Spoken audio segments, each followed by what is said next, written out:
మహోన్నతుడైన మా తండ్రి, నీ పాదాలకు వందనాలు. మరొక తరుణాన్ని, అవకాశాన్ని మాకు అనుగ్రహించి తండ్రి, ఈ సాయంకాలం వేళ తండ్రి, నీ వాక్కులు తండ్రి వినటానికి, నీ వాక్య మాధుర్యం చేత తండ్రి మా హృదయాలను నింపుకోవడానికి తండ్రి ఆశతో చేరవచ్చిన మీ పిల్లలమైన మా అందరినీ తండ్రి మీరు కృపతో జ్ఞాపకం చేసుకోండి తండ్రి.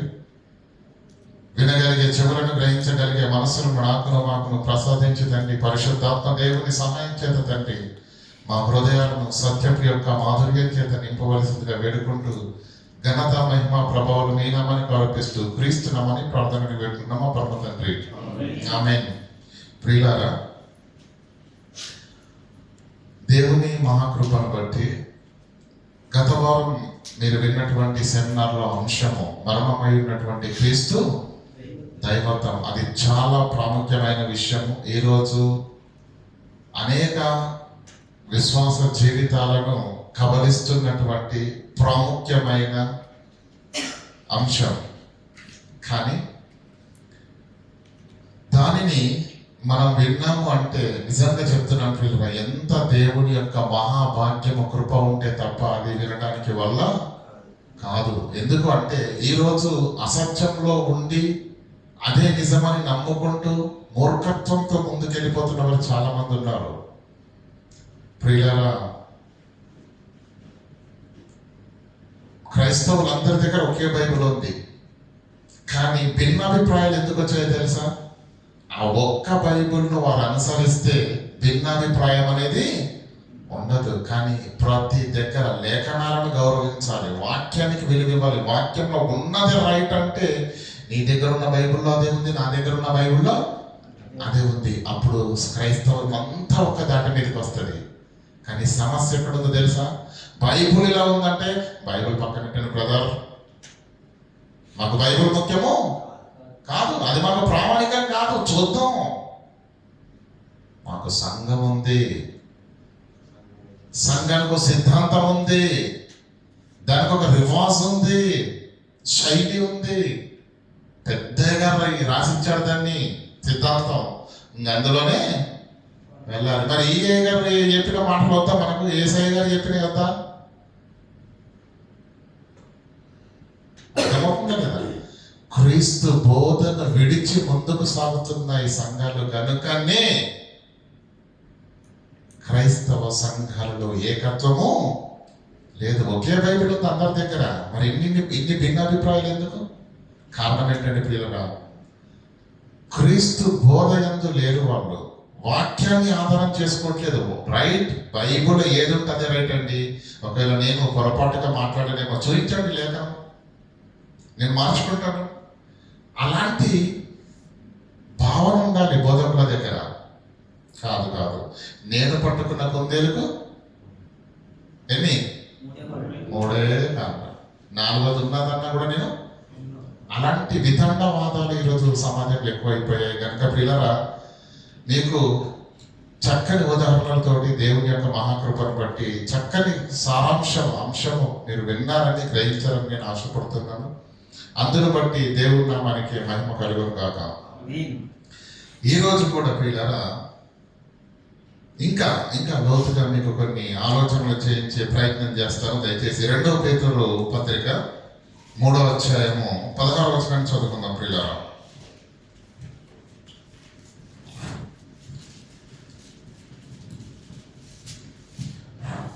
రెండవ పేతురు వీటిని గురించి తన పత్రికలన్నిటిలోనూ బోధించుచున్నాడు. అయితే వాటిలో కొన్ని సంగతులు గ్రహించుటకు కష్టమైనవి. వీటిని అపోస్తలుడైనటువంటి పేతురు గారు సార్వత్రిక సంఘానికి పత్రికను రాస్తూ వాక్యానికి ఉన్న విశిష్టతను గురించి మాట్లాడుతున్నాడు. వాక్యం ఎలా రాయబడిందో అక్కడ మాట్లాడుతున్నాడు. ప్రియులారా, వాక్యము ఎలా రాయబడింది అంటే ప్రియులారా, న్యూస్ పేపర్ మనం చదువుతామా చదవాలి? చెప్పండి, చదువుతాం. ఎగ్జామ్స్ ఉన్నప్పుడు పుస్తకాలు చదువుతారా? ఎగ్జామ్ రాశాం కదా అందరం. ఎట్లా చదివామండి? శ్రద్ధగా. అవసరమైతే చెవుల్లో ఏళ్ళు పెట్టి మరి బయట శబ్దం వినబడకుండా బట్టి కొట్టేస్తాం, అవునా కదా? న్యూస్ పేపర్ నన్ను బట్టి పడతాడా? కన్నతో తెలియదు, చదువుతాడో చూస్తాడో తెలియదు, తీసావతలు మానేస్తాడు. న్యూస్ పేపర్ చదివినట్టుగా చదివితే వాక్యము అర్థం కాదు. అలాని తలకిందులుగా తపస్సు చేసిన బైబిల్ అర్థం కానంత కఠినంగా ఏమీ లేదు. నువ్వు మనస్సు పెట్టి ఇది ఎవరు మాట్లాడుతున్నారు, ఎవరితో మాట్లాడుతున్నారు, ఏ సందర్భంలో మాట్లాడుతున్నారు, ఈ మాట ఇశ్రాయేలులకు సంబంధించిందా, క్రైస్తవులకు సంబంధించిందా, ఇది పాత నిబంధనకు సంబంధించిన మాటనా, కొత్త నిబంధనకు సంబంధించిన మాటనా, ఏ సందర్భంలో మాట్లాడుతున్నారు, ఈ వివేచన కలిగి ఉంటే బైబిల్ చదివితే ప్రియులారా మనసు పెట్టి చక్కగా వాక్యం అర్థమవుతుంది. అందుకే ఆ మాటను రాస్తున్నాడు. మరలా చదవండి. వీటిని గురించి బైబిల్ గురించి, లేఖనాల గురించి, పౌలు పత్రికల గురించి తన పత్రికలన్నింటిలో రాశాడు. అయితే వాటిలో కొన్ని సంగతులు గ్రహించడం నాకు కష్టమైనవి. వీటిని విద్య విహీనులు, అస్థిరులైన వారు దేవుని వాక్యాన్ని, లేఖనాలను ఎవరు అపార్థం చేసుకుంటారు, ఎవరు అర్థం చేసుకోలేకపోతారు? ప్రియులారా, తెలుగు మనం క్లియర్ గా మాట్లాడకూడదు, తెలుగులోనే మాట్లాడుతున్నాను కాబట్టి. అర్థం చేసుకోకపోవడం నంబర్ 1, అపార్థం చేయడం నంబర్ 2. ఒక సంగతి చెప్పాను, అర్థం చేసుకోవడం 1, అర్థం చేసుకోకపోవడం 2, అర్థం చేసుకోకపోవడం అపార్థం చేసుకోవడం 3. ఇక్కడ ఏమంటుందండి? వీటిని విద్య విహీనులు, అస్థిరులైన వారు.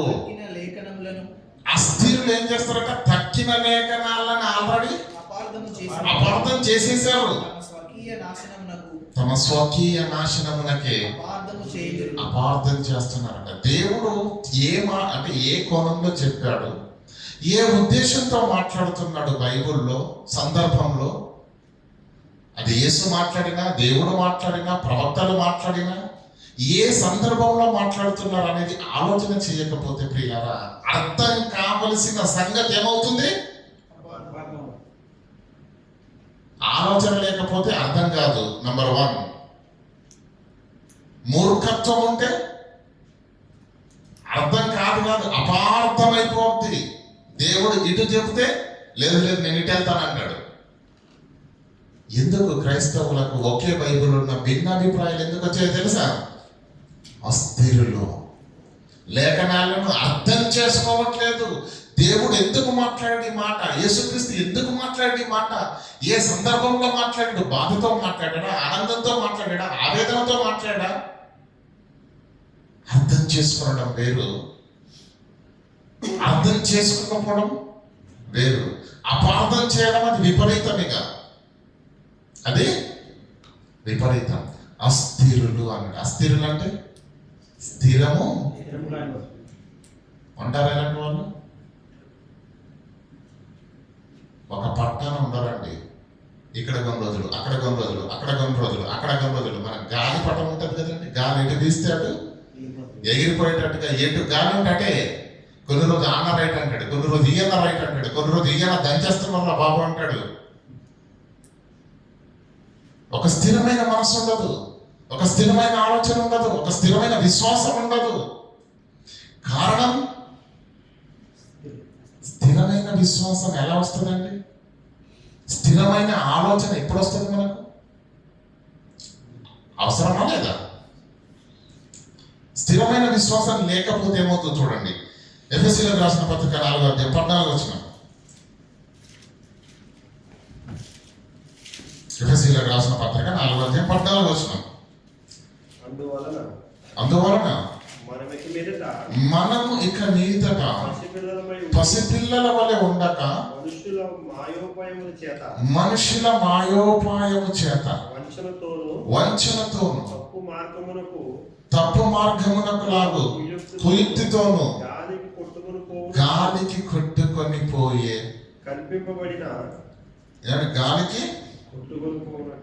గాలికి కొట్టుకొని పోవునట్లుగా కల్పింపబడిన ప్రతి ఉపదేశమునకు ఇటు అటు కొట్టుకొని పోక అల్ల చేత ఎగరగొట్టబడిన వారమైనట్లుండక. ఏమండి, స్థిరత్వము లేనిది, నిలకడ లేనిది, ఎప్పుడైనా కానీ గాలి ఎటేస్తే అటు ప్రతి ఉపదేశము ఏమంటే ఎన్నిసార్లు వచ్చాయండి ఇలాంటి బోధలు? కొత్తది ఏదొస్తుందని వెనక్కి వెళ్ళిపోతారండి. కొన్ని రోజులు అది బాగుంది అంటారు, కొన్ని రోజులు ఇది బాగుంది అంటారు, ఇది సూపర్ అంటారు, అన్న దంచేస్తున్నాడు అంటారు. ఒక పట్టాన ఉండరు, ఒక స్థిరమైన ఆలోచన ఉండదు. గుర్తు పెట్టుకోండి ప్రియులారా,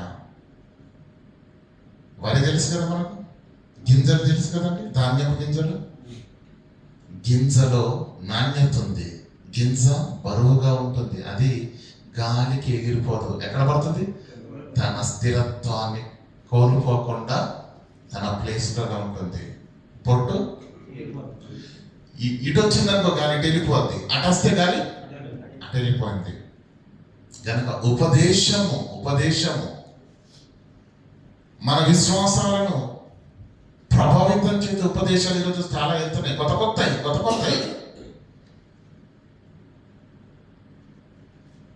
ఎన్నొచ్చాయో మనకు బాగా తెలుసు. ఇంకా నేను వాటి గురించి మాట్లాడట్లేదు. ఆ ఉపదేశం రాగానే నీ లోపల విశ్వాసం లేదనుకో, నీ లోపల స్థిరత్వం లేదనుకోండి, అమ్మ బాబోయ్ అట్లా కంగారు పడిపోతుంటాం. కల్పింపబడిన ప్రతి ఉపదేశం అటు ఇటు కొట్టుకొని పోయే పొట్టు వలె మీరు ఉండకుండా ఉండాలంటే మీకు స్థిరత్వము కావాలి, స్థిరమైన విశ్వాసము. అదెలా వస్తుంది?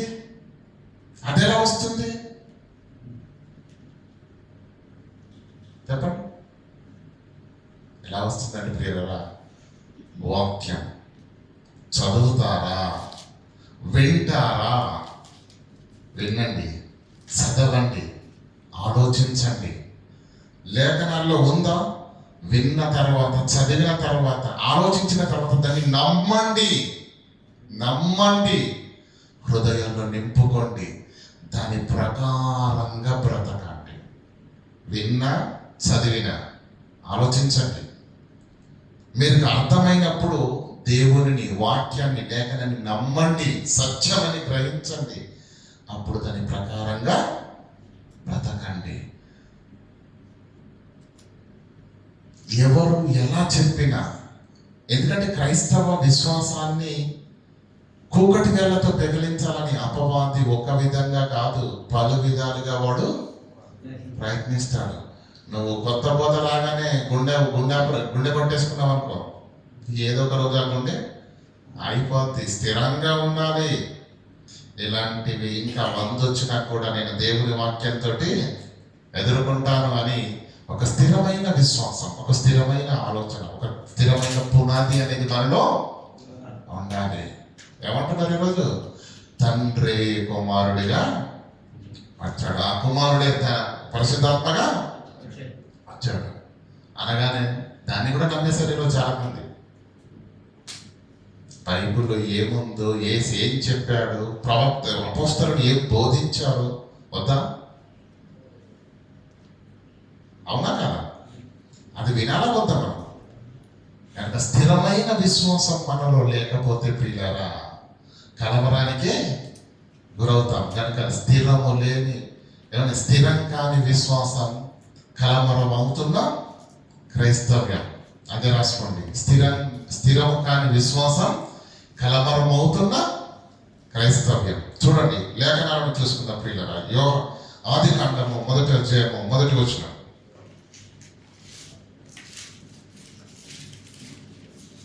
ఆది కాండము. ఆదియందు దేవుడు. అందరూ ఈ లేఖనాలను ప్రియులారా కొందరు వింటే సరిపోదు, ప్రతి ఒక్కరు బైబిల్ తీసుకుండండి. ఆది కాండం మొదటి వచనం. ఆది అందు దేవుడు భూమి ఆకాశములను సృజించెను. భూమి నిరాకారముగాను శూన్యముగాను ఉండెను. చీకటి అగాధ జలములపైన కమ్మి ఉండెను. దేవుని ఆత్మ అపదనల్లైతే అండి, దేవుని ఆత్మ దేవుడు వెలుగు కమ్మని పలకగా వెలుగు కలిగాను. అది మంచిదైనట్టు దేవుడు చూచాను. వెలుగును చీకటిని వేరుపరచను. దేవుడు వెలుగునకు పగలని చీకటికి రాత్రని పేరు పెట్టాను. వాస్తవమైన ఉదయమును కలగగా ఒక దినమైన. ఈ రెండు చూసాను ఇక్కడ, దేవుడు దేవుని ఆత్మ. రెండు వేరు కనిపించాయండి. దేవుడు దేవుని ఆత్మ. 6వ వచనం చదవండి. మరియు దేవుడు 7వ వచనం. దేవుడు 8వ వచనం. దేవుడు 9వ వచనం. దేవుడు 10వ వచనం. దేవుడు 11వ వచనం. దేవుడు 14. దేవుడు 20వ వచనం. దేవుడు దేవుడు దేవుడు దేవుడు దేవుడు దేవుడు. కానీ 2వ వచనం ఏముంది? దేవుని ఆత్మ అగాధ జలముల పైన. అంటే మనకు రెండు కనిపిస్తున్నాయా? దేవుడు కనిపిస్తున్నాడు, దేవుని ఆత్మ కూడా వేరుగా ఉన్నట్టుగా కనిపిస్తుంది. ఇప్పుడు 1వ అధ్యాయం 26వ వచనం చదవండి. దేవుడు మన స్వరూపమందు మన పోలిక చొప్పున నరులను చేయుదము. ఏమంటుండే ఇక్కడ? దేవుడు దేవుడు మన మన మన అంటున్నాడు. అంటే ఒకరి కంటే ఎక్కువగా ఉన్నట్టుగా మనకు ఎప్పుడు ఉపయోగిస్తామండి ఈ పదాన్ని మనం?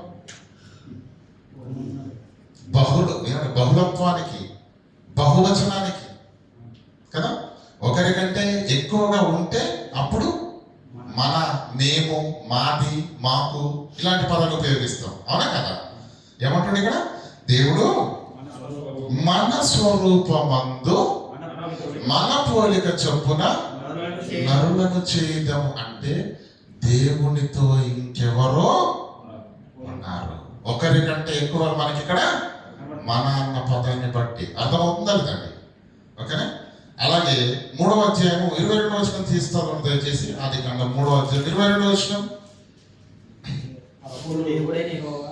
అప్పుడు దేవుడైన యెహోవా ఇదిగో మంచి చెడ్డలు ఎరుగునట్లు ఆదాము మనలో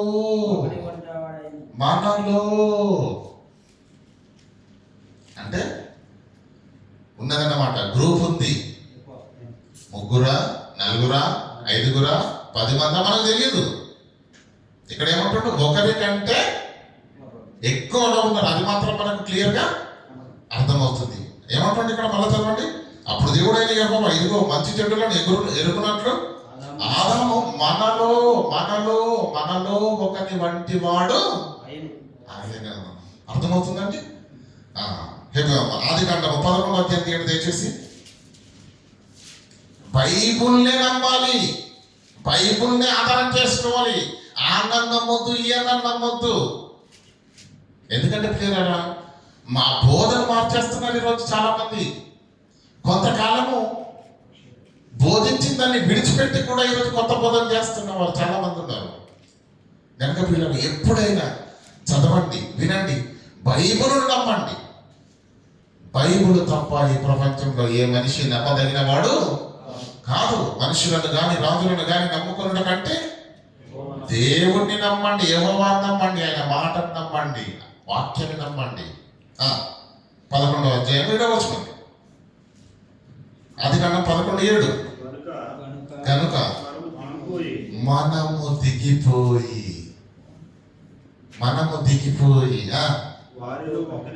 వారిలో ఒకని భాష ఒకనికి తెలియకుండానట్లు వారి భాష తారుమారు చేద్దామని రండని అనుకొని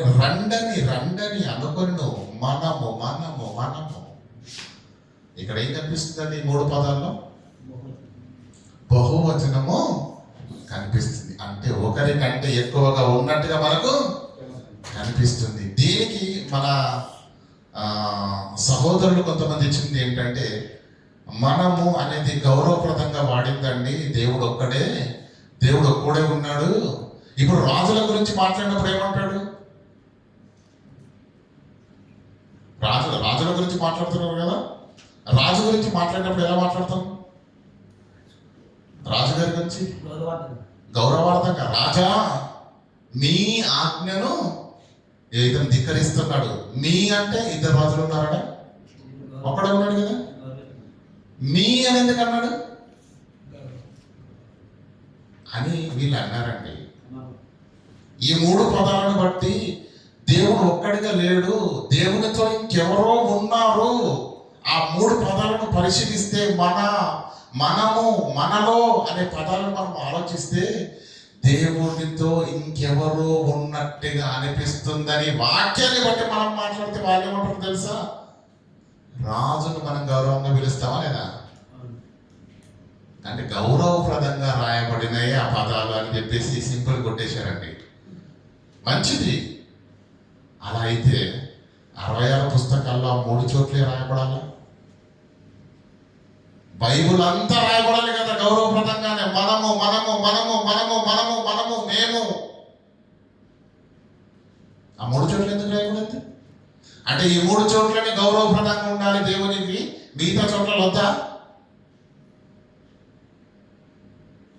పుర్రెలో ఏది పుడితే అది చెప్పొద్దు. బైబుల్ ఆన్సర్ టు ది బైబుల్కు సమాధానం చెప్పాలి కదా.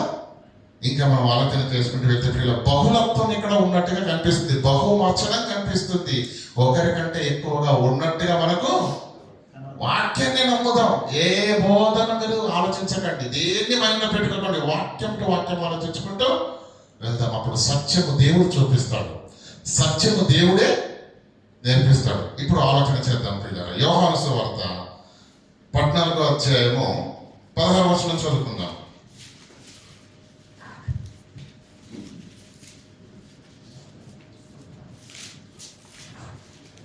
యోహాను సువార్త అందుకు దిదిమానబడిన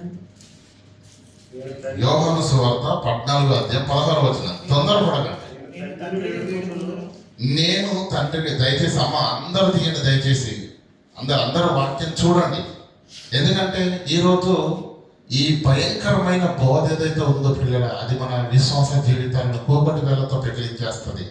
కనుక సత్యం నీకు తెలియాలి. 14వ అధ్యాయం యోహాను సువార్త 16వ వచనం. నేను తండ్రిని వేడుకుందును.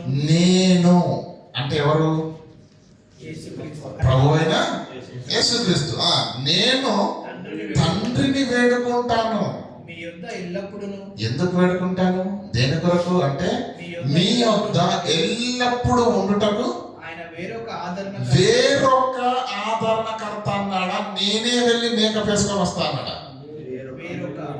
బైబిల్లో ఏముంది? వాళ్ళకి ఏమర్థమైందో అది తీసుకొచ్చి సంఘంలో చెప్తున్నారు, అది మనకు వద్దు. బైబిల్ ఏం చెబుతుంది? నేను తండ్రిని వేడుకుందును మీ యొద్ద ఎల్లప్పుడూ ఉండుటకై. మీ యొద్ద ఎల్లప్పుడూ ఉండటానికి ఆయన వేరొక ఆదరణకర్త. ఆ ఆదరణకర్త నేను కాదు. అనగా ఆదరణకర్త అంటే సత్యస్వరూపి అయిన ఆత్మ నీకు అనుగ్రహించును. కనిపిస్తున్నాడు, 3 కనిపిస్తున్నారా? యేసు కనిపిస్తున్నాడు. నేను తండ్రిని వేడుకొందును. ఆయన నీ యొద్ద ఉండటకు ఎల్లప్పుడూ, నీ యొద్ద ఉండటకు వేరొక ఆదరణకర్తను నీకు అనుగ్రహించును. ఎంత చక్కగా ఉందండి. వేరు కనిపిస్తున్నారా లేదా? అలాగే యోహాను సువార్త 15వ అధ్యాయం 20వ వచనం చదవండి దయచేసి. దాసుడు తన యజమానుని కంటే గొప్పవాడు కాడు. నేను మీతో చెప్పిన మాట జ్ఞాపకం చేసుకోండి. లోకులు నన్ను హింసించిన ఎడల మిమ్మును కూడా హింసించురు. నా మాట గైకొన ఎడల గైకొనిన ఎడల గైకొనని ఎడల ఈ మాట కూడా గైకొందురు. అయితే వారు నన్ను పంపిన వారిని ఎరుగుదురు గనక నా నామము నిమిత్తము వీటన్నిటిని మీకు చేయుదురు. 15:26 మీరు ఏం చదువుతున్నారు? తండ్రి యొద్ద నుండి తండ్రి యొద్ద నుండి మీ యొద్దకు నేను పంపబో ఆదరణకర్త. తండ్రి యొద్ద నుండి మీ యొద్దకు నేను పంపబోవు తండ్రి వేరు, వచ్చే ఆదరణకర్త వేరు, పంపే నేను వేరు. 3 క్లియర్గా ఉన్నాయి కదండి. తండ్రి యొద్ద నుండి మీ యొద్దకు నేను పంపబోయే ఆదరణకర్త అనగా తండ్రి యొద్ద నుండి బయలుదేరు సత్యస్వరూపి అయిన ఆత్మ వచ్చినప్పుడు ఆయన నన్ను గూర్చి సాక్ష్యమిచ్చును. కనిపిస్తుందండి 3 వేరు వేరుగా. తండ్రి, ఆదరణకర్త, నేను అని మాట్లాడుతున్నది ప్రభు అయిన యేసుక్రీస్తు. ఓకేనా? అలాగే యోహాను సువార్త 11:27 16:27 మీరు నన్ను ప్రేమించి నేను దేవుని యొద్ద నుండి బయలుదేరి మాట్లాడుతున్నది ఎవరండి ఇక్కడ? సాక్షాత్తు యేసుక్రీస్తే మాట్లాడితే ఏమంటున్నాడు? నేను దేవుని యొద్ద నుండి బయలుదేరి వచ్చితినని మీరు నమ్మితిరి గనుక తండ్రి తానే మిమ్మల్ని అంటే మీరు వాస్తవాన్ని నమ్మారు, మీరు సత్యం తెలుసుకున్నారు కాబట్టి దేవుడు కూడా మిమ్మల్ని ప్రేమిస్తున్నాడు. నేను తండ్రి యొద్ద నుండి బయలుదేరి లోకమునకు వచ్చి ఉన్నాను. తండ్రి యొద్ద నుంచి బయలుదేరి నేను యేసే మాట్లాడుతున్నాడండి, యేసే ఒప్పుకుంటున్నాడండి కదా. మరియు లోకమునకు విడిచి తండ్రి యొద్దకు నేను వచ్చిన మాట వాస్తవం, తిరిగి వెళుతున్న మాట వాస్తవం. వచ్చిన వాడను నేను ఎక్కడి నుంచి వచ్చాను? తండ్రి యొద్ద నుంచి వచ్చాను. ఆదికాండంలో మనం చూసినప్పుడు మనము ఏమంటే మన స్వరూపమందు మన పోలిక చొప్పున నరులను చేయటము. ఆదాము మనలో ఒకని వంటి వాడు ఆయన. మనము దిగిపోయి భాషను తారుమారు చేద్దామని వారు చెప్పుకొనిరి. అక్కడ బహుళత్వం కనిపిస్తుంది, బహువచనం కనిపిస్తుంది, ఒకరికంటే ఎక్కువగా ఉన్నట్టుగా కనిపిస్తుంది. ఇప్పుడు చదివినటువంటి లేఖన భాగాల్లో ఖచ్చితంగా మనకు 3 కనిపిస్తున్నారు కదండి. 3 కనిపిస్తున్నారు. క్లియర్గా ఉందండి? ఇంకేమైనా డౌట్ ఉందా?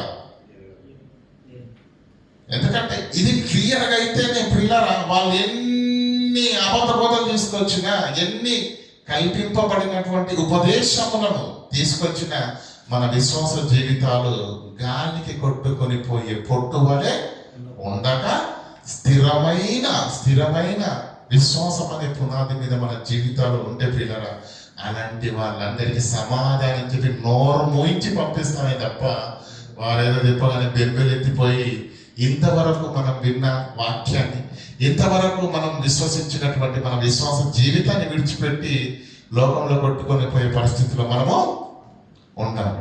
కాబట్టి ఇప్పటి వరకు మీరు చూసినటువంటి వాటిల్లో ఏం చూశారు? బహుళత్వం ఉన్నట్టు చూశారు, ఒకరికంటే ఎక్కువగా ఉన్నట్టు చూశారు. లేఖనాల్లోకి వెళ్ళి పరిశీలించినప్పుడు 3గా మనకు వేరు కనిపిస్తున్నారు. అలాగేనండి. ఇంకా అలాగే చూసుకున్నట్లయితే ఈ 1 యోహాను పత్రిక తీయండి దయచేసి. 1 యోహాను పత్రిక 4వ అధ్యాయం 14వ వచనం. యేసేం చెప్పాడో అపోస్తలులు కూడా అదే చెప్పారు. యేసేం చెప్పాడో అపోస్తలులు కూడా మరియు తండ్రి ఉన్నాడు. తండ్రి తన కుమారుణ్ణి లోక రక్షకుడుగా, లోకాన్ని కాపాడటానికి, లోకాన్ని పాపం నుంచి విమోచించడానికి, లోకానికి నిత్య జీవపు మార్గాన్ని సూచించడానికి తండ్రి తన కుమారుని లోక రక్షకుడిగా ఉండుటకు పంపియుండుట మేము చూసి మేము సాక్ష్యం ఇస్తున్నాము. మేము ఐ విట్నెస్, మేము కల్లారా చూసాము.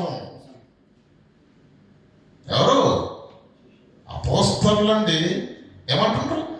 తండ్రి తన కుమారుణ్ణి లోక రక్షకుడిగా ఉండుటకు పంపి ఉన్నాడని మేము చూసి సాక్ష్యమిచ్చుచున్నాము.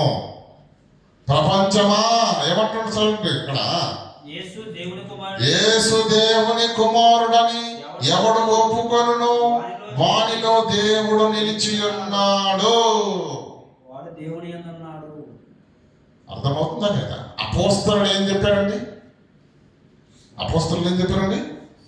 తండ్రి తన కుమారుని లోక రక్షకుడిగా ఉండుటకు పంపి ఉన్నాడని మేము చూసి సాక్ష్యమిస్తున్నాము. ఇది సాక్ష్యం. పాట పాడతా మంచిదే. ఏమని? సాక్ష్యం ఇచ్చేదా మన స్వామి యేసు దేవుడు అనొచ్చు. సాక్ష్యం అనగా వినిన సంగతులను ఏం కన్నావు, ఏం విన్నావు, ఏం చూసావు? యోహాను మాట్లాడుతున్నాడు. ఏ తండ్రి తన కుమారుడి లోక రక్షకుడిగా పంపియుండుట చూసి మేము నాథుడేసు ప్రభుని గూర్చి నాకు తెలిసినంత వరకు ఏం చేస్తాం? సాక్ష్యం. నేను చూశాను యేసుక్రీస్తుని. నేను కాదు, యోహాను అంటున్నాడు ఆ మాట, పేతురు అంటున్నాడు ఆ మాట. అంతేనా? కనుక పిల్లరా, యేసేం చెప్పాడు, అపోస్తలులు ఏం ప్రకటించారు, ఇవన్నీ విడిచిపెట్టి ఈరోజు ఎవడో ఒకడు కొత్తది తీసుకొని వచ్చేసరికి మన విశ్వాస జీవితానికి ఎందుకు కలవడానికి గురి కావాలి? ఎందుకు మనం విన్నదాన్ని, మనం నేర్చుకున్న దాన్ని, మనం నమ్మిన దాన్ని విడిచిపెట్టి ఎందుకు కొట్టుకొని పోవాలి? గాలికి ఎగిరిపోయే పొట్టు వలె మీరుండక ప్రేమ కలిగి సత్యం చెప్పుచు, సత్యం వాక్యం, ఆ వాక్యాన్ని నమ్మాలి, ఆ వాక్యాన్ని చదవాలి, ఆ వాక్యం పైన ఆధారపడాలి, ఆ వాక్యాన్ని ప్రామాణికంగా తీసుకోవాలి. వాక్యం తర్వాత అండి అన్నావా, నువ్వు యేసుక్రీస్తు కూడా నిన్ను ఏమంటాడు తెలుసా? ప్రియులరా, దేవుడు కూడా నిన్ను పక్కన పెడతాడు. చూడండి 2వ యోహాను పత్రిక 9వ వచనం. క్రీస్తు బోధ యందు క్రీస్తు ఏం చెప్పాడు ఈ ప్రపంచానికి వచ్చి? అపోస్తలులు ఏం ప్రకటించారు? పరిశుద్ధాత్మ దేవుడు ఏం రాయించారు? అందులో ఉన్నది మాత్రమే సత్యము. దానికి భిన్నమైన ఏ కొత్త బోధనైనా కూడా మనం అంగీకరించడానికి వీలు లేదు. క్రీస్తు బోధ యందు నిలిచి ఉండక దాన్ని విడిచి ముందుకు సాగు ప్రతివాడు దేవుణ్ణి అంగీకరించువాడు కాదు. కొత్తవి తీసుకొస్తారు. ఎన్ని మాటలండి విన్నారు కదా? పరలోకంలో పెళ్లిళ్ళు అయితే అంట, విన్నారా మాటలు? విన్నారా లేదా? పాతాళంలో బాప్తిస్మాలంట, మీకు తెలుసో లేదో? ఉన్నాయా?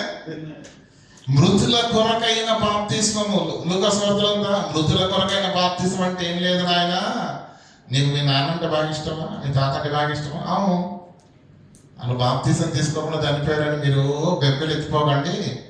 ఆయన పేరు మీద నువ్వు కూడా బాప్తిసం తీసుకుంటే ఆయన పాతాళంలో నుంచి లేచి పరదేశంలోకి వెళ్ళిపోతాడు. అదే మృతుల కొరకైనా. ఎంత అద్భుతమైన బోధనండి బాబు, పిచ్చెక్కిపోతుంది పిల్లలు. స్థిరమైన విశ్వాసము లేకపోతే క్రైస్తవ్యమా ఎప్పటికీ కలవరము తప్పదు. కనుక స్థిరం కాని విశ్వాసం కలవరమవుతున్న క్రైస్తవం. కొత్త బోధ అది భౌతికంగా మనం కనిపించేది ఒక వ్యక్తి కనిపిస్తాడు, కానీ వాడి వెనకాల ఇంకోటి ఉన్నాడు, వాడిని ప్రేరేపించే వాడు ఎవరు? అపవాది. క్రీస్తు సంఘాన్ని చిన్న భిన్నం చేయాలన్నది వాడి ఆలోచన. క్రీస్తు ప్రపంచంలో ఉన్న క్రీస్తు సంఘాలు ఏవైతే ఉన్నాయో క్రీస్తు రక్తము చేత ఆయన ప్రాణం పెట్టి సంపాదించిందే కదండి ఈ సంఘాలన్నీ, అవునా కదా? కనుక ఆ సంఘాలన్నింటినీ చెడిపోయాలి, వారి పునాదులను కొట్టాలి. అర్థమవుతుంది? మీకు అర్థమయ్యే భాషలు చెప్తాను. పరలోకం ఈ వైపు ఉంది, ఏమండి? పరలోకము ఈ వైపు ఉంది, భూలోకము ఈ వైపు ఉంది. ఈ భూలోకంలో నుంచి మనం పరలోకం చేరాలంటే మధ్యలో ఏముంది? పెద్ద అగాధం ఉంది. ఆ అగాధమును పూడ్చి నిన్ను నన్ను ఈ భూమి మీద నుంచి పరలోకాన్ని చేర్చడానికి వేయబడిన వంతెన, బ్రిడ్జ్ ప్రభువైన యేసుక్రీస్తు. ఆ బ్రిడ్జ్ నిలబడింది మన విశ్వాసం అనే పిల్లర్ మీద. విశ్వాసం అనే, ఇప్పుడు వాడు ఏం ఆలోచిస్తున్నాడు? ఈ పిల్లర్ను కొట్టాలి. దేవుడు ఒకడా ముగ్గురా? డిబేట్లు ఉన్నాడని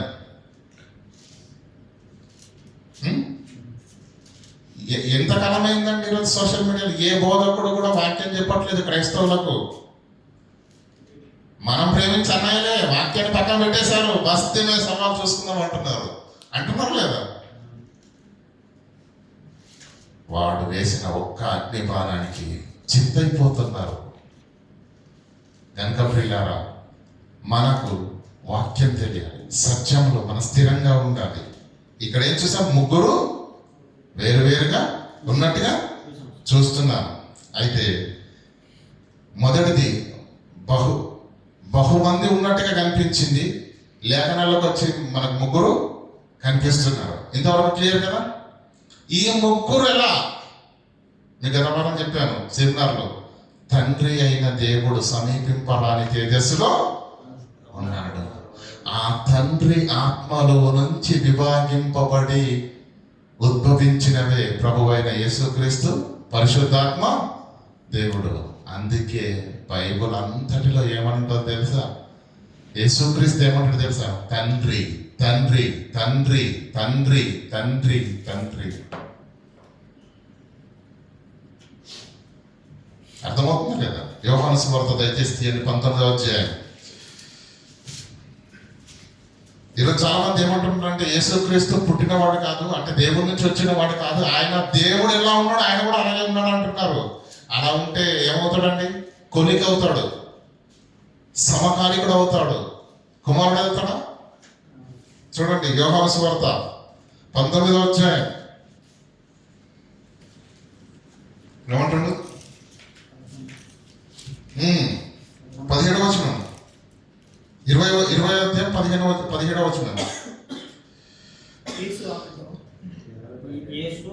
యేసు ఆమెతో, నేను ఇంకను తండ్రి యొద్దకు ఎక్కిపోలేదు గనక నన్ను ముట్టుకొనవద్దు. యేసుక్రీస్తు పునరుత్థానుడై తిరిగి లేచిన తర్వాత మగ్దలేని మరియ యేసుక్రీస్తు దగ్గరికి వచ్చి ప్రభువా అని చెప్పి దగ్గరికి వెళ్ళి ఇట్లా ముట్టుకొనబోతుంటే ఏమంటది? అమ్మా, ఇప్పుడు నీవు నన్ను ముట్టుకోవద్దు. ఎందుకు? నా సహోదరుల యొద్దకు వెళ్ళి నా తండ్రి ఆయనే మీకు కూడా తండ్రి. మీకెలా తండ్రి అవుతాడు? మీరంతా దేవుని, ఆదాము దేవునికి. లూకాసు వార్త 3వ అధ్యాయం 38వ వచనం, కేనాను ఎనోషుకు, ఎనోషుకు షేతుకు, షేతు ఆదాముకు పుడితే ఆదాము దేవునికి కుమారుడు. మీరు తండ్రి పిల్లలు. మరి నేను ఏమన్నా యేసుక్రీస్తు? నా తండ్రియు మీ తండ్రియు అయిన వాని యొద్దకు నేను ఎక్కిపోతున్నాను. యేసు ఇంత స్పష్టంగా మాట్లాడాడు కదండి. అద్భుతం ప్రియులారా యేసుక్రీస్తు బోధ. గూఢార్థంగా మాట్లాడినట్టు ఏం లేదండి. చూడండి మత్తయి సువార్త దయచేసి తీయండి, 12వ అధ్యాయం 34వ వచనం.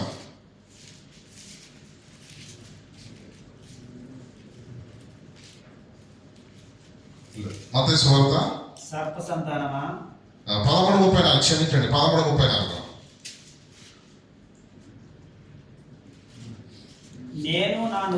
నేను నా నోరు తెరిచి ఉపమాన రీతిగా బోధించదను. లోకం పుట్టిన లోకము పుట్టినది మొదలుకొని మరుగు మరుగు చేయబడిన సంగతులను తెలియజెప్పెదను. తెలియజెప్పేటను. మరుగు చేయబడిన సంగతులను యేసుక్రీస్తు స్పష్టంగా మనకు అర్థమయ్యేటట్టు చెప్పాడు. గూఢార్థంగా యేసుక్రీస్తు ఏమీ మాట్లాడలేదు. ఎంత స్పష్టంగా మాట్లాడుతున్నాడు, ఎంత స్పష్టంగా ముగ్గురు కల్పిస్తున్నారు.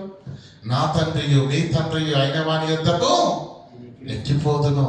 నా సొంత తండ్రి అన్నాడు, నా సొంత కుమారుడు అని రాయబడిందా లేదా? రోమపత్రిక తీయండి దయచేసి, మనకు తెలిసిన మాట. రోమపత్రిక అంటే ఈ ముగ్గురు ఉన్నారు అని మనకు క్లారిటీ వచ్చింది కదా. ఆ ముగ్గురు ఎలా, ఎవరికి ఎవరు ఏమవుతారు తెలియవద్దా?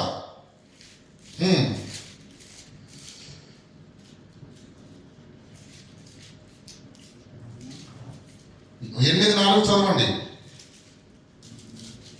ఆత్మానుసారమైన మనస్సు జీవము సమాధానమై ఉన్నది. రోమపత్రిక 8:4. ఎలాగనగా ధర్మశాస్త్ర సంబంధమైన నీతి విధి నెరవేర్చబడవలనని పాప పరిహారము నిమిత్తము దేవుడు తన సొంత కుమారుణ్ణి పంపెను. దేవుడు ఎవరిని పంపాడండి? ఇప్పుడు వీళ్ళేం మాట్లాడుతున్నా తెలుసా? కుమారుడు అంటే ఏంటో మీకు తెలుసా? కుమారుడు అంటే ఏంటి? దానికేమో తీస్తున్నారు, రాగాలు తీస్తున్నారు. రోగన్లకు నారం తీయడం, కోడిగుడ్డు పని ఈగలు వీగడం అంటారు కదండి. అలాంటి మాటలు స్పష్టంగా మనకు అర్థమయ్యే భాషలను చెప్పాడు. గూఢార్థంగా యేసుక్రీస్తు ఏమీ మాట్లాడలేదు. మనకు అర్థం చేయించే ప్రయత్నం చేశాడు తప్ప మనం అర్థం చేసుకోకూడదని ఏమండి గూఢార్థంగా మాట్లాడింది ఏం లేదు. యేసుక్రీస్తు నోరు తెరిచి ఉపమాన రీతిగా బోధించాడు. స్పష్టమైన బోధ ప్రియులారా యేసుక్రీస్తుది, స్పష్టమైన బోధ. అలాగే 32వ వచనం చదవండి. 31-32. ఇట్లుండగా దేవుడు మన పక్షమునుండగా మనకు విరోధి ఎవడు?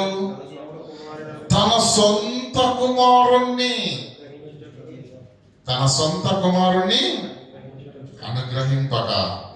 అనుగ్రహించ విడదీయక మనందరి కొరకు ఆయన అప్పగించిన వాడు, ఆయనతో పాటు సమస్తము మనకెందుకు అనుగ్రహించాడు? ఎంత చక్కగా ఉందండి బైబిల్ కదా. యోహాను సువార్త 1వ అధ్యాయము, దానికంటే ముందు 1వ అధ్యాయము కొలసీలకు రాసిన పత్రిక 1:15 చదవండి. ఈ ముగ్గురు ఉన్నారని చూసాం కదా. ఆ ముగ్గురులో ఎవరు ఎవరికి ఏమవుతారు అనేది మనకు క్లారిటీ రావాలా వద్దా?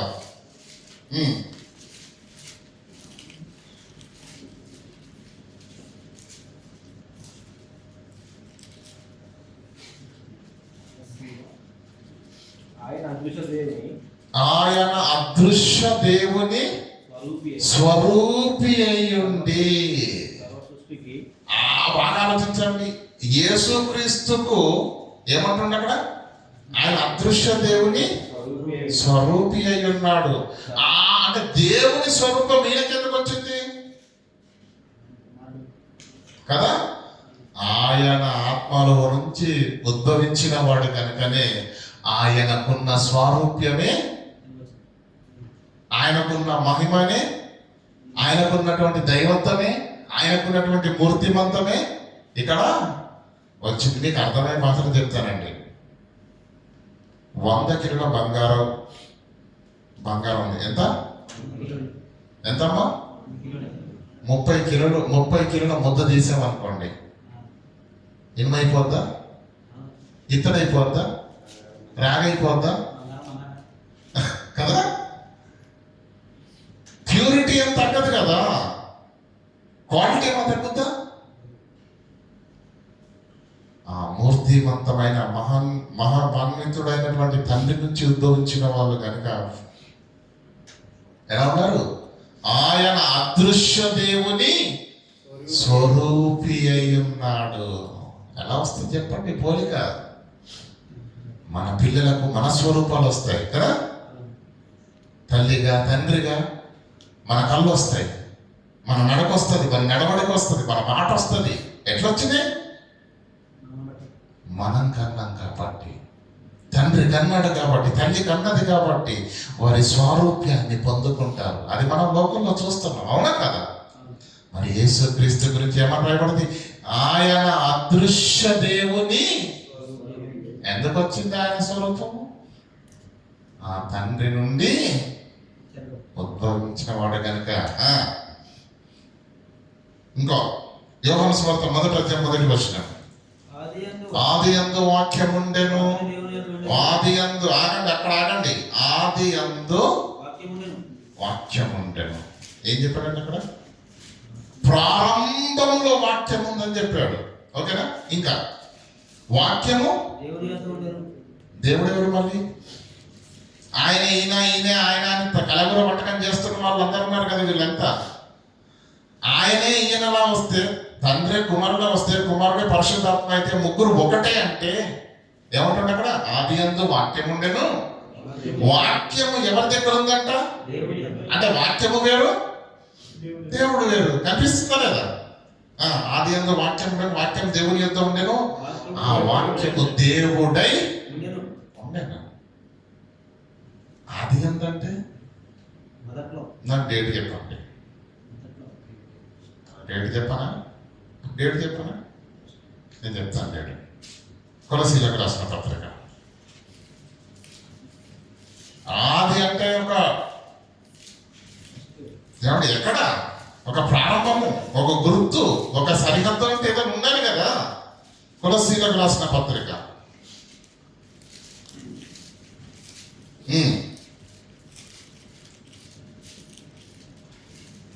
17వ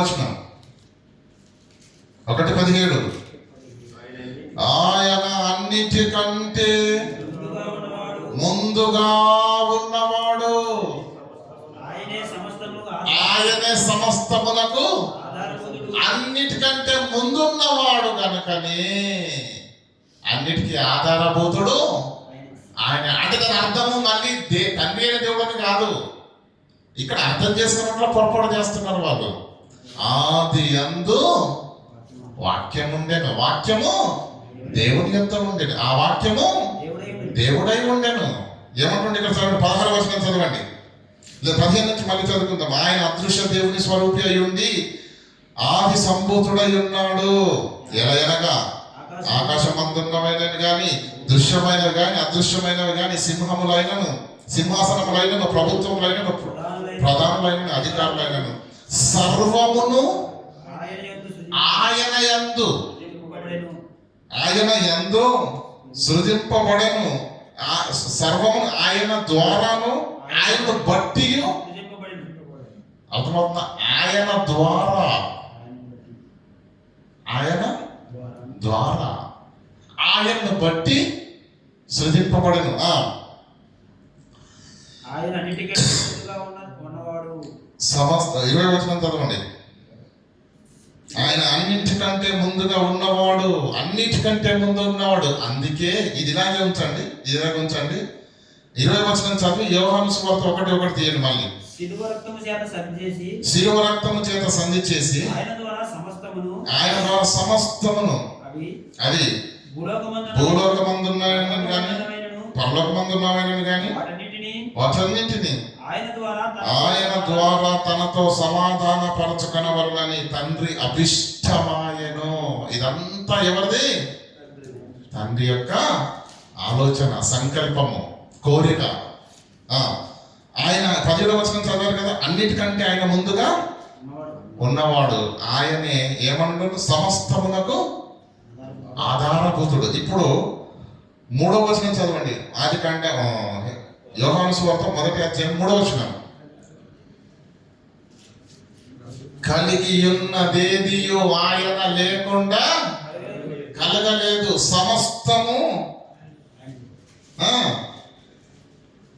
సమస్తము ఆయన మూలంగా కలిగెను. కలిగి ఉన్నదేది ఆయన లేకుండా కలగలేదు.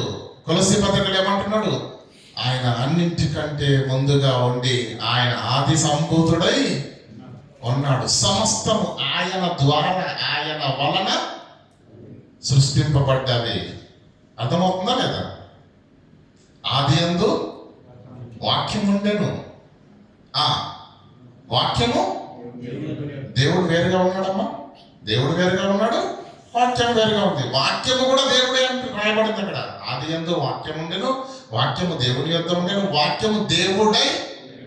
కానీ ఈ వాక్యమే ఆ దేవుడు కాదు. ఆ దేవుడు వేరు. కనిపిస్తుందా లేదా వాక్యం? అయితే ఇంకో మాట మనం చూసుకున్నట్లయితే ప్రియులారా, హెబ్రీలకు రాసిన పత్రిక మనం గత వారం చూసుకున్నాం కదా, 1వ అధ్యాయం 3వ వచనం.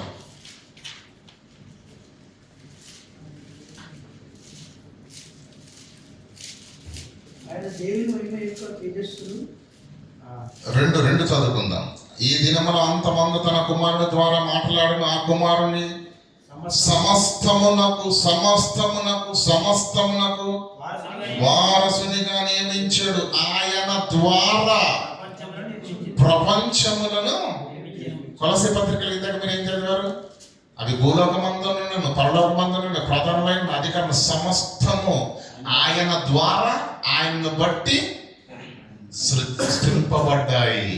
ఇక్కడ ఏమంటుండు చూడండి, ఆయన ద్వారా తన కుమారుని సమస్తమునకు వారసునిగా నియమించాడు.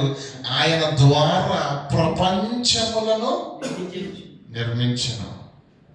ఎక్కడ మీకు అర్థం కాదు? ఎక్కడ చెప్పండి. బైబుల్ అంతా ఒకే భాష, ఒకే భావం. యోహాను సువార్తలో రాయబడిన మాటనే కొలస్సీలో రాయబడింది. కొలస్సీలో రాయబడిన సారాంశమే హెబ్రీలో రాయబడింది. అర్థమవుతుందా లేదా? తండ్రి కుమారుని చేతికి అధికారం ఇచ్చాడు. కుమారుని చేత సమస్తాన్ని నిర్మించాడు. అవి పరలోకమందునైనా భూమి మీద ప్రధానమైన అధికారం సమస్తము సర్వము ఆయన ద్వారా, ఆయన వలన కలిగెను. ఆయన సమస్త సృష్టికి ఆధారభూతుడై ఉన్నాడు, ఆది సంభూతుడై ఉన్నాడు. ఆయన అన్నింటికంటే ముందుగా ఉన్నవాడు. సామెతల గ్రంథం 8వ అధ్యాయం 22వ వచనం చదవండి. ఎలా ఉన్నాడు?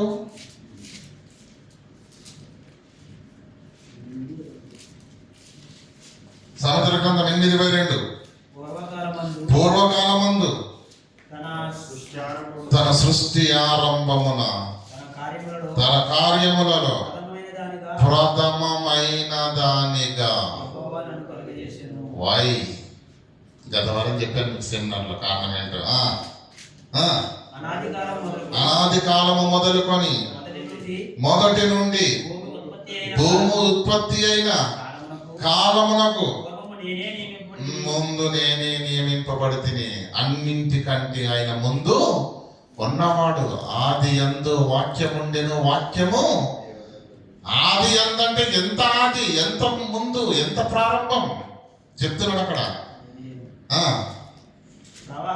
ప్రవాహ జలములు లేనప్పుడు సృష్టి ఆరంభంలో ప్రథమమైన దానిగా దేవుడు నన్ను నియమించాను, కలగజేసాను.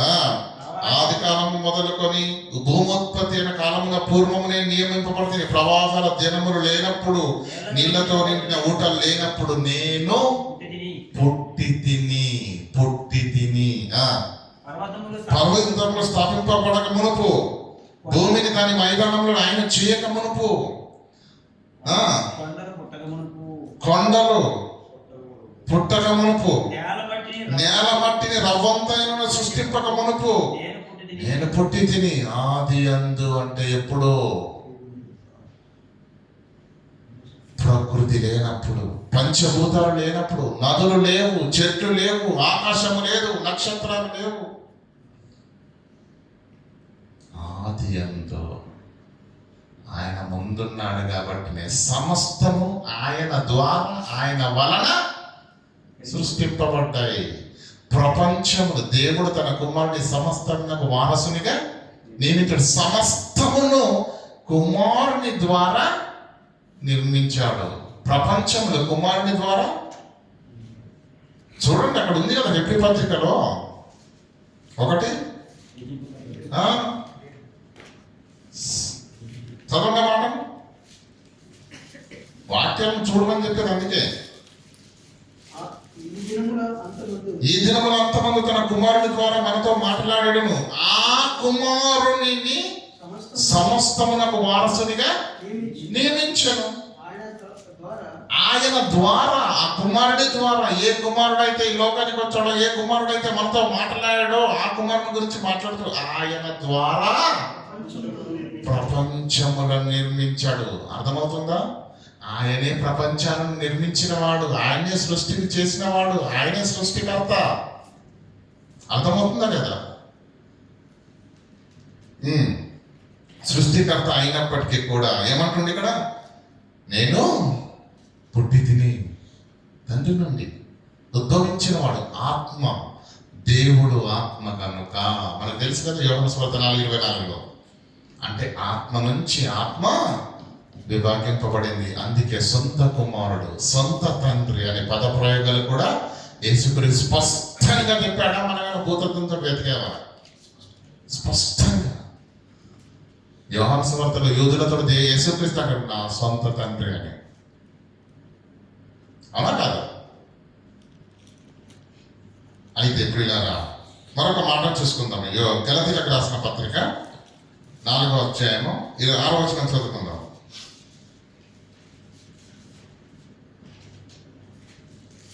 అయితే పైనున్న తీరుస్తుంది. గలతీయులకు రాసిన పత్రిక 4వ అధ్యాయం 6వ వచనం. మరియు మీరు అని ఎవరిని సంబోధిస్తున్నాడు అక్కడ? మనల్ని, క్రైస్తవులను, బాప్తిజం తీసుకున్న వారిని.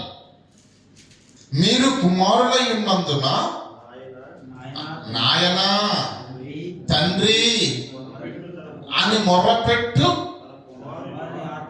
ఎవరి ఆత్మ? ఎవరాత్మ? ఎవరి కుమారుని ఆత్మ? కరెక్ట్ చదవండి, తెలుగే కదా, ఎందుకు అంతా కంగారు పడుతున్నారు? మరియు మీరు కుమారులై ఉన్నందున నాయనా తండ్రి అని మొరపెట్టే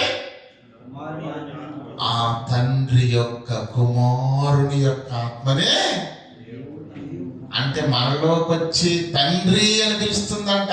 మన ఆత్మతో దేవుడు పంపిన పరిశుద్ధాత్మ, బాప్తిజం తీసుకున్నప్పుడు మనం పరిశుద్ధాత్మను పొందుకుంటామని చదువుకున్నాం కదా. ఎక్కడ? అపోస్తలుల కార్యం 2:38. అలా మన హృదయంలోకి వచ్చిన పరిశుద్ధాత్మ మన ఆత్మతో కలిసి ప్రార్థన చేస్తుందట దేవునికి, తండ్రి. ఏమన్నారు చదవండి? మీరు కుమారులై ఉన్నందున, అంటే నువ్వు కుమారుడవే, నీ హృదయంలోకి వచ్చిన పరిశుద్ధాత్మ కూడా దేవునికి కుమారుడే. కాబట్టి కుమారుడు అని రాయబడింది. చూడండి, మీరు కుమారులై ఉన్నందున నాయనా తండ్రి అని మొరపెట్టు. తన కుమారుని ఆత్మను నీ హృదయంలోనికి పంపినాడు. యేసుక్రీస్తు కుమారుడే, పరిశుద్ధాత్మ కూడా. ఇంకేమైనా డౌట్ ఉంది ఇందులో? లేఖనాల్లో ఉన్నది చూపించాడు ప్రియులారా. ఇక ఎవరి పుర్రెల్లో ఏ ఆలోచన పెడితే దాన్ని తీసుకొని వచ్చి వాళ్ళకి ఎంతమంది లక్షల మంది సబ్స్క్రైబర్లు ఉంటారో, వ్యూవర్స్ ఉంటారో మనకు తెలియదు. ఏమంటే ఈరోజు గొప్ప అంటే వాక్యాన్ని బట్టి చూడండి, లేఖనాల్లో ప్రతి మాట లేఖనానుసారంగా ఉన్న బోధన నమ్మండి. అంతేగాని పెద్ద చర్చ్ ఉంటే, ఏమండి లక్షల మంది సబ్స్క్రైబర్లు ఉంటే అది చెప్పింది నిజం కాదు. బైబిల్లో ఉన్నది నిజం, సత్యానికి అనుకూలమైనది నిజం. వాక్యము దాన్ని రైట్ కొట్టాలి, అది నిజం, అది సత్యం. దాన్ని వినండి, ఎవరు చెప్పినా, ఎక్కడ చెప్పినా. అర్థమవుతుందా? బహుళత్వంగా ఉన్నదని చూసాం, ఒకరికంటే ఎక్కువగా. తర్వాత లేఖనాలకైతే 3 చూసాం. ఆ తర్వాత విశదీకరిస్తే తండ్రి, తర్వాత తండ్రి నుంచి ఉద్భవించిన వారిగా 2 కుమారులుగా చూసాం. సృష్టిని చేసిన వాడిగా చూసాం, యేసుక్రీస్తుని సృష్టికర్తగా చూసాం. అవునా కదా? 2 పరిశుద్ధాత్మ, యేసుక్రీస్తు తండ్రి నుంచి ఉద్భవించినటువంటి ఆత్మను విభాగించుకొని వచ్చినటువంటి దేవుని పిల్లలు. అందుకే తండ్రి తన కుమారుణ్ణి సమస్తమునకు వారసునిగా నిర్మించి, ఏమండి ఆయన ద్వారా ప్రపంచములను, అక్కడ తండ్రి అని కుమారుడు అని వందల సార్లు రాయబడింది. ఎందుకు రాయ్యా మీకు నమ్మడానికి ప్రాబ్లం? ఈరోజు తప్పుడు బోధనలోకి ఎందుకు వెళ్తున్నారు? బైబిల్ చెప్పనిది మనకెందుకు? క్రీస్తు బోధ యందు నిలిచి ఉండక దాన్ని విడిచి ముందుకు సాగు ప్రతివాడు దేవునిలో నుంచి కొట్టివేయబడతాడని రాయబడింది. అర్థమవుతుందా లేదా? ఇంతవరకు మీకు క్లియరా? ముగ్గురు ఉన్నారు, బహుళత్వం ఉంది. పరిశీలిస్తే ముగ్గురు కనిపించారు. ఆ ముగ్గురులో తండ్రి, ఇద్దరు కుమారులు కనిపించారు. అవునా కదా? ఇది బైబిల్ ఎంత స్పష్టంగా ఉంటే చాలా మందికి బాధ ఏంటో తెలుసా?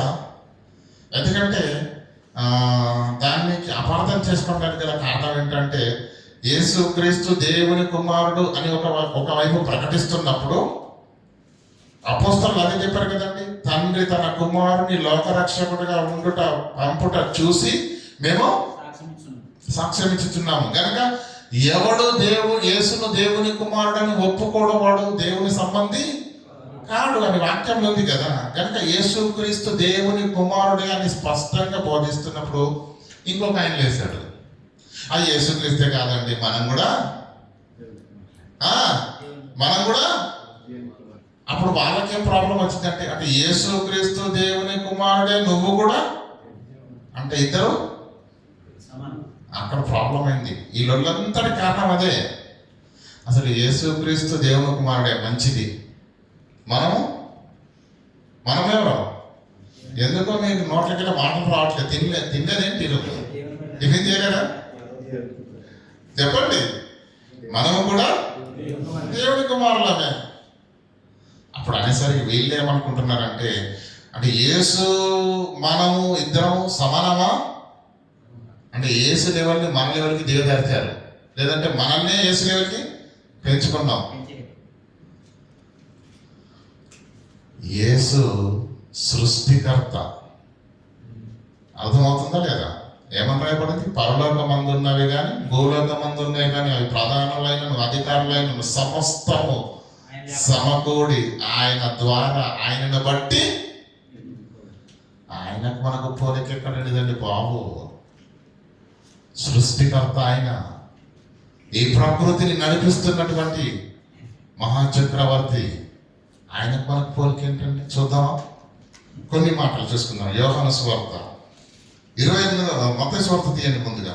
మత్తయి సువార్త 28వ అధ్యాయం 18వ వచనం. ఎందుకంటే ఇక్కడ చాలా మందికి ఇబ్బంది పడుతున్నారు. దేవుని కుమారుడు అంటే మనుషులు కూడా దేవుని కుమారుడు అంటున్నారు, యేసుక్రీస్తు కూడా దేవుని కుమారుడు అంటున్నారు. ఇప్పుడు వీళ్ళు అంటే యేసుక్రీస్తు మనుషులందరూ సమానమా?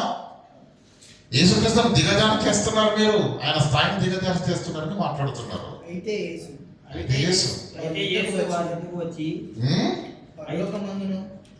యేసు శిష్యులతో మాట్లాడుతున్న మాట, పరలోకమందును భూమి మీదను నాకు సర్వాధికారం ఉన్నది. సర్వాధికారము నీకే అధికారం ఉందో చెప్పు. ఏ అధికారం ఉందో చెప్పు. గట్టిగా మాట్లాడితే ఇంట్లో భార్యను అన్నం పెట్టదు మనకు. నిజమా కాదా? అధికారుల గురించి మనకి ఎందుకంటే చెప్పండి. నాన్న చిత్త కొడతాడు, మరి అనుకుంటాడా? ఏమంటాడు ఇక్కడ యేసుక్రీస్తు? ఆయన అన్నిటికంటే ముందున్నవాడు, ఆది సంభూతుడు, సృష్టికర్త. ఆయనతో మనకు పోలిక ఏంటండి కదా? ఏమంటుండ అక్కడ? పరలోకమందును, అందుకు యేసు పరలోకమందును భూమి మీదను నాకు సర్వాధికారము ఇయ్యబడి ఉన్నది. అది ఆయన. ఏమనుకుంటున్నావు? కుమారుడు అనగానే నువ్వు ఆయన ఒకటేనా ఏంటి? కాదు. మరొక మాట చూసుకుందాం.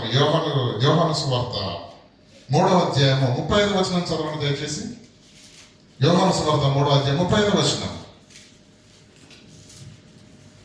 తండ్రి కుమారుని ప్రేమించుచున్నాడు కనుక ఆయన చేతికి సమస్తము అప్పగించి ఉన్నాడు. నీకేమన్నా ఉందా చెప్పు. ఉందా? తండ్రి తన కుమారుని ప్రేమించుచున్నాడు గనుక ఆయన చేతికి సమస్తము అప్పగించి ఉన్నాడు. తన చేతికి సమస్తము అప్పగించి ఉన్నాడు. కుమారుని యందు కుమారుని యందు విశ్వాసముంచు కుమారుని యందు విశ్వాసముంచువాడే నిత్య జీవము గలవాడు. కలవాడు. కుమారుని ప్రేమించుచున్నాడు కనుక సమస్తము ఆయన చేతికి అప్పగించి ఉన్నాడు. యోహాను సువార్త 10వ అధ్యాయము 18వ వచనం. ప్రియారా, స్పష్టంగానే ఉంది బైబుల్. మీకు ఎన్నో లేఖనాలను చూపించాను గత వారం కూడా. అంత కొత్త